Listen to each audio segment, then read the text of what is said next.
નમસ્કાર મિત્રો, ધોરણ 12 અને વાણિજ્ય વ્યવસ્થામાં ફરી પાછું આપનું સ્વાગત છે.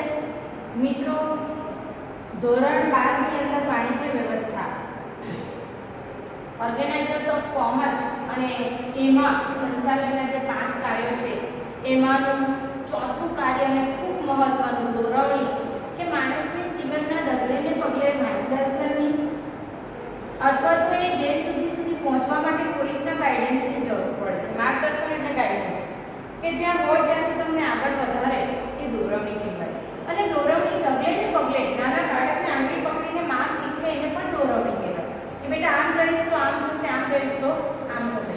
એના માટે જરૂરી છે દોરવણી. તો મિત્રો એમાં આપણે 6.6 દોરવણી છે.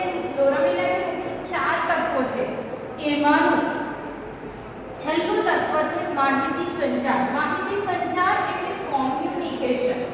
માહિતી સંચાર એટલે કોમ્યુનિકેશન.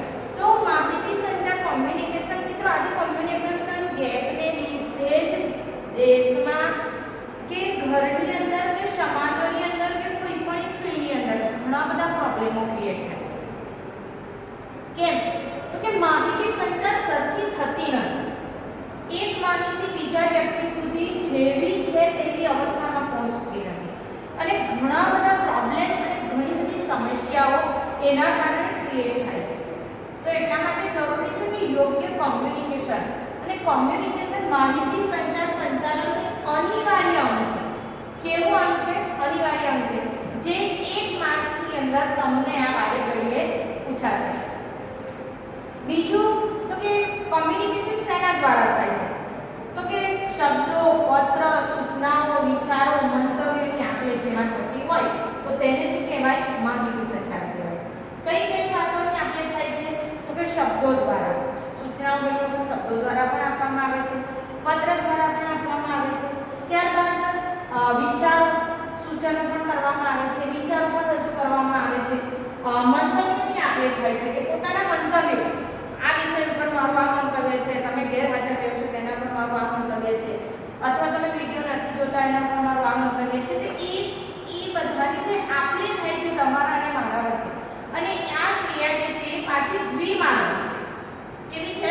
દ્વિમાર્ગી છે. ઉપર ઉચ્ચ સપાટીથી આમાં પણ ઉચ્ચ, મધ્ય અને તળ સપાટી જે છે એનો ઉલ્લેખ અહીં ચોક્કસ થશે કે આ જે પ્રક્રિયા જે છે એ તળ સપાટીથી મધ્ય સપાટી અને ઉચ્ચ સપાટી તરફ વહન કરે છે. તો એ કેવો મુદ્દો જુઓ કે તમે માહિતીનું વહન તળ સપાટીથી ઉચ્ચ સપાટી તરફ જાય છે, તેને બીજો એક શબ્દ આપ્યો છે કે માહિતી પ્રેષણ. જેવી માહિતી છે એવી હુબહુ માહિતી ઉપર ઉચ્ચ સપાટી તરફ વહન કરે છે એટલે એને માહિતી પ્રેષણ કહેવાય. હવે માહિતી પ્રેષણ જે છે એ માહિતી સંચાર માટે ખૂબ જરૂરી છે. જો માહિતી પ્રેષણ યોગ્ય રીતે ના થાય તો માહિતી સંચાર અધૂરું રહે છે. કોમ્યુનિકેશન વચ્ચે તકલીફ થશે. એમાં સ્પષ્ટ માહિતીની હોય, સ્પષ્ટ સૂચનોની હોય. ઘણી વખત એવું બને ને કે પેપરની અંદર સરખો પ્રશ્ન ન પૂછ્યો હોય, સરખી સૂચના નહીં આપી હોય એટલે તમે શું કહેશે કે ટીચર આમાં શું લખવું, કે અમને તો સરખી માહિતી આપવામાં જ નથી આવી, અમે કેવી રીતે લખીએ? તો એ માહિતી સંચારના માહિતી પ્રેષણનું જે તત્વ છે એ અધૂરું છે. નીચેથી જે સપાટી, ઉચ્ચ સપાટી તરફ જે સૂચનાઓ જાય છે એમાં અધૂરાપણું. બીજી એક વસ્તુ કે બંને દ્વિમાર્ગી છે એટલે ઉપરથી નીચે, નીચેથી ઉપર વહન કરે છે માહિતી પ્રેષણ. મિત્રો, ત્રીજી એક વાત કહું કે તમે લખ્યું તો છે પેપરની અંદર, તમે મને માહિતી તો આપી છે પ્રશ્નના જવાબ રૂપે, પણ એની અંદર તમે ઉલ્લેખ નથી કર્યો, તમે મથાળું નથી માર્યું, કયા વિષયને અનુલક્ષીને લખો છો એ નથી કહેતા. તો એટલા માટે એ જરૂરી છે કે તમે જ્યારે કોઈ સૂચન કરો, કોઈ માહિતી આપો, કોઈ પત્ર લખો કે કોઈક મંતવ્ય રજૂઆત કરો ત્યારે તે સ્પષ્ટ હોવા જોઈએ, સ્પષ્ટ શબ્દોમાં અને એ હકીકત ભર્યા હોવા જોઈએ. નહીં તો શું થશે? જે એકમમાં કામ કરી રહ્યા છે એ કર્મચારીઓ વચ્ચે પણ પ્રોબ્લેમ તો થશે, એટલે જરૂરી છે. ત્યારબાદ ન્યુમેન એન્ડ સમર નામના વાણિજ્ય વ્યવસ્થા શાસ્ત્રીએ એમ કીધું છે કે માહિતી સંચાર એટલે હકીકતો, વિચારો, અભિપ્રાયો અને લાગણીઓની બે કે તેથી વધુ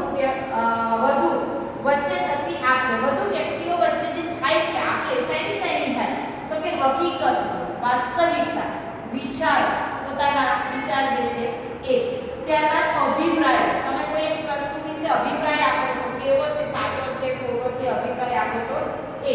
અને લાગણી જે છે, ફિલિંગ્સ જે છે, તેની બે કે તેથી વધુ વચ્ચે થતી આપ-લે કોણે આપી છે વ્યાખ્યા? Neumann and server. તો મિત્રો આ પ્રસ્તાવના રૂપે તમારે અહીંયા માહિતી સંચાર વિશે પૂછાય તો આટલી માહિતી પરફેક્ટ લખવાની છે. ત્યારબાદ ન્યુમેન એન્ડ સમરે આપેલી વ્યાખ્યા. ત્યારબાદ બીજો પણ એનો અર્થ થાય છે કે માહિતી સંચાર એટલે શબ્દો, પત્ર, સૂચન કે વિચારોને મંતવ્ય દ્વારા આદાન પ્રદાન કે આપ-લે કરવાની પ્રક્રિયા છે. કે જે આ શબ્દો આવી ગયા અહીંયા કે શબ્દો, પત્રો, સૂચનાઓ, વિચારો, મંતવ્યોની આપ-લે કરવી અથવા આદાન પ્રદાન કરવાની પ્રક્રિયાને પણ શું કહેવાય છે? માહિતી સંચાર કહેવાય છે. અને માહિતી સંચારની આજે દરેક જગ્યાએ જરૂર પડે છે. એક દીકરો ઘરની અંદરથી કંઈક કામ માટે બહાર જાય છે અને એના પપ્પાએ કે મમ્મીએ એને યોગ્ય સૂચના ન આપી હોય, માહિતી ન આપી હોય, તો એ જે વસ્તુ લાવવાની હોય કે જે કામ માટે ગયો છે તેનો એને ખ્યાલ નહીં હોય, તો એ કોમ્યુનિકેશન ગેપ કહેવાય, કોમ્યુનિકેશનની ખામી કહેવાય. કે તમે જ્યારે કંઈક માહિતી આપો છો ત્યારે સુસ્પષ્ટ અને એકદમ સ્પષ્ટ હોવું જોઈએ. જેને ગુજરાતી ભાષામાં કહેવાય કે વેખરી.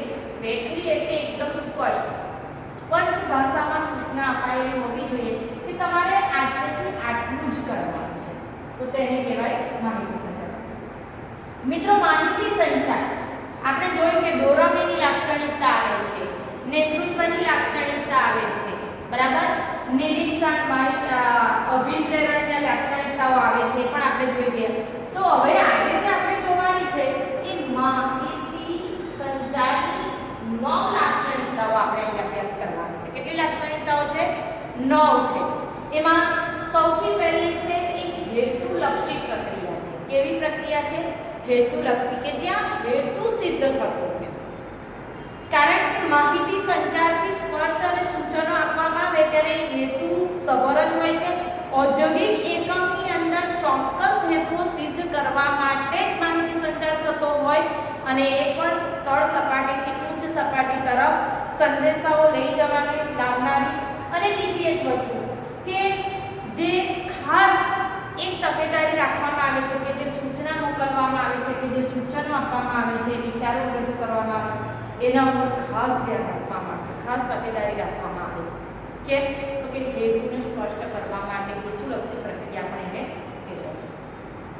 બીજો મુદ્દો છે શબ્દો અને ભાષા સ્પષ્ટ હોવી જોઈએ. મેં હમણાં જ કરી ગઈ તમને પ્રસ્તાવનામાં કે મિત્રો જો ભાષા સ્પષ્ટ નહીં હશે, શબ્દો સ્પષ્ટ નહીં હશે, આમથી તેમ હશે એટલે આપણે પેપર લખવા બેસીએ અને શિક્ષકે સૂચના સરખી મારી નહીં હોય, બોર્ડવાળા પેપર કાઢવામાં કંઈક ભૂલ કરે છે તો ત્યારે આપણને કેટલી બધી તકલીફો પડે છે.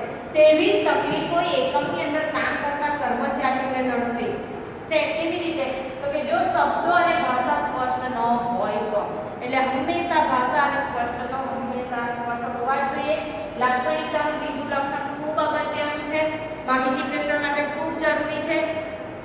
ત્યારબાદ એક દ્વિમાર્ગી પ્રક્રિયા છે, પણ આપણે પ્રસ્તાવનામાં જોઈ ગયા કે ઉચ્ચ સપાટી તરફથી પણ વહન કરે છે માહિતી સંચાર. ઉચ્ચ સપાટી મધ્ય સપાટીના આવે છે, મધ્ય સપાટી તળ સપાટીના આવે. એવી જ રીતે અહેવાલ રૂપે તળ સપાટીથી મધ્ય સપાટી તરફ અને મધ્ય સપાટીથી ઉચ્ચ સપાટી તરફ પણ એ શું કરે છે? વહન કરે છે. તો મિત્રો આ રીતે એક એવી પ્રક્રિયા બની છે દ્વિમાર્ગી. દ્વિમાર્ગી એટલે બે માર્ગે જણાવી, ઉપરથી નીચે અને નીચેથી ઉપર, એટલે એને દ્વિમાર્ગી પ્રક્રિયા પણ કહેવામાં આવી છે. એટલે ત્રીજું લક્ષણ પણ એટલું જ જરૂરી છે. શેનું લક્ષણ છે આ? માહિતી સંચારનું, કોમ્યુનિકેશન. ત્યારબાદ કાયમી પ્રક્રિયા છે. મિત્રો એકવાર સૂચનો આપી દીધા પછી, એકવાર પત્રો લખી દીધા પછી અથવા તો એકવાર અભિપ્રાયો રજૂ કરી દીધા પછી બંધ કરી દેવાનું છે? તો કે ના. એટલે એ પ્રક્રિયા કેવી છે? સતત છે, નિરંતર છે, અથવા તો એ કાયમી પ્રક્રિયા છે. જે બીજી બધી દોરવણીની લાક્ષણિકતામાં આવે કે સતત પ્રક્રિયા છે, આયોજન જે સતત પ્રક્રિયામાં આવે છે, આ બધાની અંદર આ પણ એક લક્ષણ છે કે કાયમી પ્રક્રિયા છે, સતત પ્રક્રિયા છે. ત્યારબાદ આવે છે અસંખ્ય સાધનો. હવે જ્યારે એકમની અંદર કામ કરતા હોય એટલે ત્યાં સાધનો તો કેવા હોવાના? અસંખ્ય જ હોવાના. વધારે જ હોવાનું. તેમાં અસંખ્ય સાધનોમાં કોમ્યુનિકેશન માટે શેનો ઉપયોગ થાય? તો કે અત્યારે તમે જે માધ્યમથી ભણી રહ્યા છે ને એ પણ શું છે? તમારા અને મારા વચ્ચે એ પણ શું છે? મોબાઈલ એ શું છે?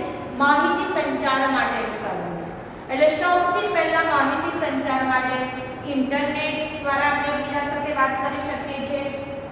ત્યારબાદ મોબાઈલનો ઉપયોગ રેડિયો દ્વારા, ઈમેલ દ્વારા અને ફેક્સ, ટેલિવિઝન, એસએમએસ, ટોલેક્સ દ્વારા આ બધી જ જે પદ્ધતિઓ છે એ શેમાં આવશે? અસંખ્ય સાધનોની અંદર. અસંખ્ય સાધનોમાં શું આવશે? તો કે ઇન્ટરનેટ, ત્યારબાદ ટીવી, રેડિયો, મોબાઈલ, આ બધા જે છે ફેક્સ, મેસેજ, આ બધું આ સાધનોની અંદર આવશે. કોના સાધનો છે? માહિતી સંચાર માટે. તમે કેવી રીતે આપો છો માહિતી સંચાર? તો કે આ રીતે એમાં અસંખ્ય સાધનો છે. જે ટીવી પર મેસેજ આપવામાં આવે છે, ટીવી ઉપર બી તમે પીરિયડો ભણી શકો છો, એ પણ એક કોમ્યુનિકેશન છે. ત્યારબાદ અનેક પ્રકારો અને પદ્ધતિઓ વપરાય છે શેની અંદર? માહિતી સંચારમાં.